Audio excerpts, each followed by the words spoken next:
Hi, how are y'all? So I'm recording a few videos at once so I can get them all posted so that you can move at your own pace in this.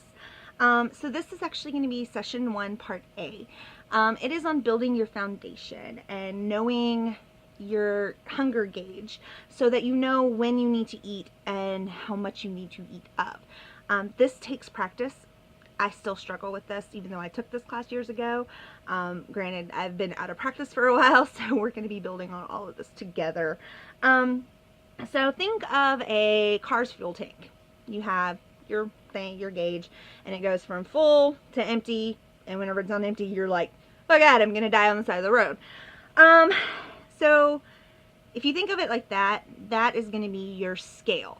So it's going to be a 1 to 10 scale on how hungry you are. But you also need to know if you're actually hungry. Are you thirsty and just think you're hungry? Because that's something, if you think you might be a little hungry, drink a glass of water. Sometimes that's what your body actually is telling you it needs, not actually food. Are you having an emotional issue and you think that you're hungry for something like a cupcake and you're not actually hungry? You're just struggling with your emotions, so you're going to feed your emotions. That is a big thing with women, including me. Except now it's more shopping. But if you are having an emotional issue and you think that you want that cookie or that cupcake, you may not actually need that. You may just need to sit down and figure out your emotional issue at that point, which sometimes eat the cupcake. I'm sorry. Sometimes that's what you need to do to fix that issue. And I'm going to stress this 100%. Never deprive yourself. If you deprive yourself, that's whenever the binging happens. I'm 100% eat a cupcake if that's what you're really, really hungry for. Eat the damn cupcake. Just eat it. Whatever. You can start over again tomorrow or in an hour. Big deal. Determining your level of hunger and the type of hunger you have is going to take time and practice. It's worth it though. No habit is going to change the way that you eat and the way that you feel about what you eat more than this. To start, knowing your fuel gauge is going to be a big thing. So we're going to go from 1 to 10, and I'm going to walk you through what that gauge is. On your sheets, as you go, you can always write this gauge down and learn your body's signals. So 1 is the scale where you're starving, and 10 is where you just literally cannot put another bite of food in your mouth. Okay, so 1. For number 1, if you are on a scale of 1, that means you are dizzy, you can't think clearly, you have to eat something right now or you're going to pass out. Eat. You should never get to this level. I have a bad habit of getting there because I forget to eat or I'm just busy or whatever. Carry a protein bar in your bag. Anything to keep yourself from getting to that point. Scale of 2 is you're irritable, your stomach feels like there's a deep hole in it. You really do need to eat, but you're not quite like at that I'm gonna pass out stage. 3, you really need to eat, but you're not passing out. You're not at that my stomach feels like it's eating itself point. Number 4 on the scale is you feel a little hungry and you're starting to get to the point where you know you need to eat something. Number 5, your stomach's in neutral. If you stop eating right now, then you're probably going to need to eat something again in another couple of hours. And but you're fine. You don't feel hungry anymore. Number 6, your stomach knows that food has arrived, but you want to eat a little bit more. Just a little bit. Just let me get a little bit more in my system. Number 7, your stomach is getting full now. If you stop eating, you will not need more gas or food until about 4 hours later. That's about where you want to be. Be honest. You don't want to overstuff yourself.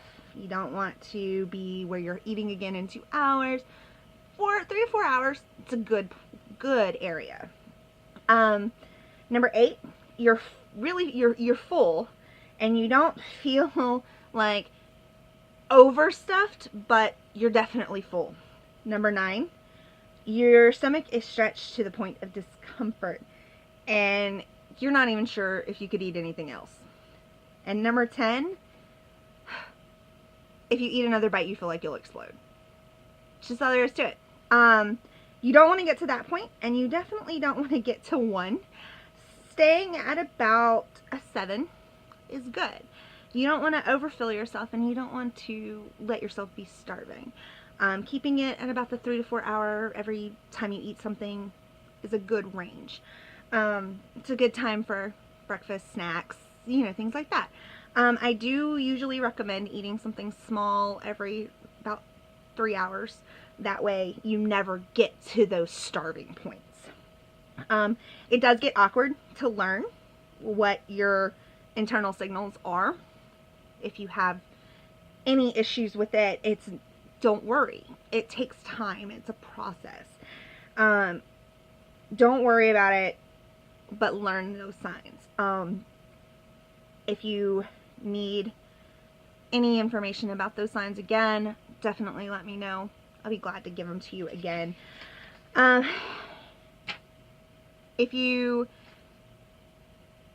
Eventually you're going to learn the difference between a 3 and a 7, but you're going to think you're recording it right, and you're like recording a 5 starting out, but you're going to learn. You're not actually at a 5, you're at a 7. It takes time. Little by little, you're going to notice the changes. You're going to become more aware of your body. You're going to know exactly what you're needing, because your food choices aren't going to control you anymore. You're going to start controlling them. So that's all for that. You do have a foundation challenge this time. It's going to be specifically about this. Before eating or drinking anything, stop and check your fuel gauge.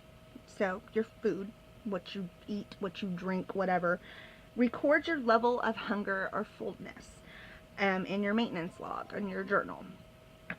Before and after each meal, before and after. That way you start learning those signals. Remember, you got to learn both. Not just your hunger levels, you got to learn, I'm not hungry anymore.